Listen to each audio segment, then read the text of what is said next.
Ever since the laughing hyena Kamala Harris was crowned as the Democrat presidential nominee after Joe Biden was forced by his own party to step down, she has lied repeatedly to the American people. She's lied about her stand on the border and open borders. She was the border czar and allowed all these criminals and drug traffickers and sex traffickers and terrorists to run across our border such that we're at great risk. She claiming to be a great prosecutor from San Francisco and also from California as a whole. She was attorney general, let violent criminals out of prison. She's a person who has forwarded and promoted abortion right up to the date of birth, which is unbelievable. It's killing a human being. Whatever you think about abortion, abortion up to the date of birth is obviously reprehensible. And I'm pro-life. But that doesn't matter to her because she'll continue to lie. She'll lie about foreign policy. She'll lie about other aspects of what the Biden administration has failed to do, most particularly inflation and the fact that food prices are now 300% higher than they were when she and Biden took office. Gas prices, food prices, real estate going way up. The country is on its knees. It's gasping for air. And this woman is attempting to pull the wool over the eyes of the American people. Now, I give her credit because in the last 3.5 years, she's learned how to speak more effectively. She's pretty good on the stump. She is very convincing, but so too are many other despots and con men. She is a con woman. Now, I'm not advocating who to vote for. I don't do that as head of a public interest group, but I do advocate that you look carefully at what you're dealing with. Now, granted, President Trump can be rough, he can be abrasive, he can be very difficult, but his policies worked during his administration. And the policies of the Biden administration, now Kamala Harris is inheriting them, are a complete disaster for this country. Freedom Watch is attempting, without influencing any vote, to keep Kamala Harris off the Florida ballot.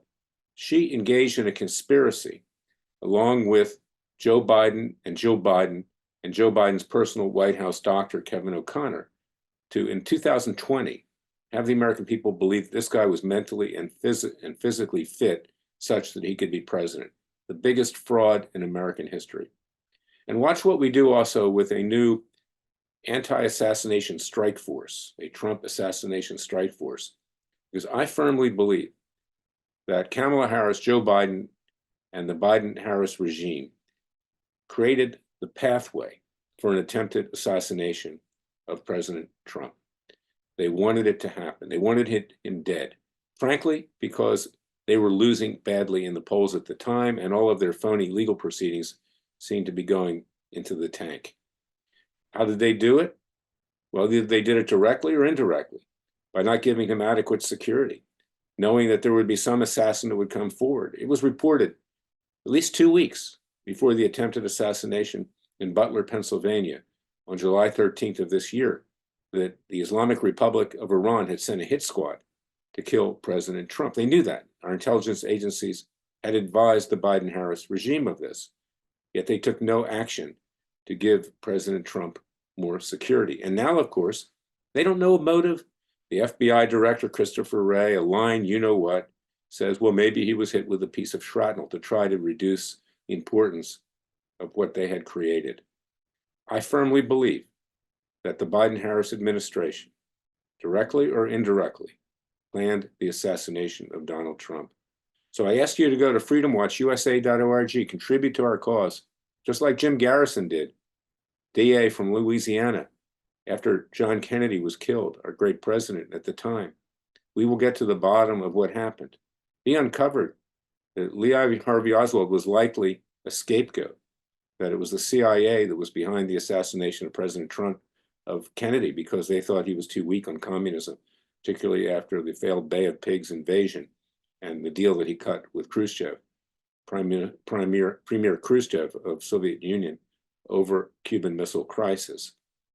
This is important. The American people cannot sit back and do nothing. We cannot watch Fox News, put our feet up on the coffee table, drink martinis or vodka, or whatever you drink, or smoke marijuana. Unfortunately, that's what people do. and forget about anything and say, let the Republicans in Congress do it.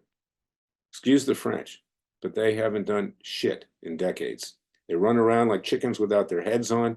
They use it to raise money, but nothing ever happens.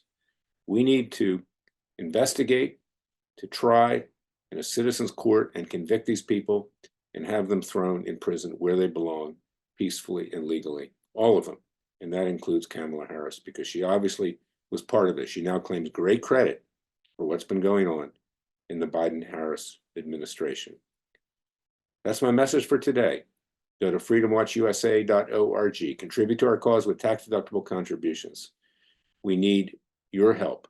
We need your strong financial support. Our fundraising is way down thanks to fraudulent Republican fundraising, which asks for money, but then does little to nothing. Think about it. They never reformed Obamacare when they had control of Congress. They didn't balance the budget. They didn't take adequate steps to avoid the debacle in Afghanistan. They could have given us the clarion call, or Ukraine. Nothing. They basically just want to enrich themselves, and they send out fundraising letters which give you the false impression that they're actually going to do something on behalf of the American people. I don't even equate President Trump with the Republican Party. He plays the game. Frankly, I think he should have been an independent and run as an independent. But the fact is, the Republican Party is essentially worthless. In fact, worse than worthless. So go to freedomwatchusa.org, contribute to our cause. We are your real Justice Department. We're not like the Gestapo of the Biden-Harris Justice Department that spends its money, our money, prosecuting peaceful J6 protesters, but then allows for the assassination attempt on President Trump. God bless you. God bless America. God save America. And remember, the Father and Son will only help us if we help ourselves. Thank you for listening to me.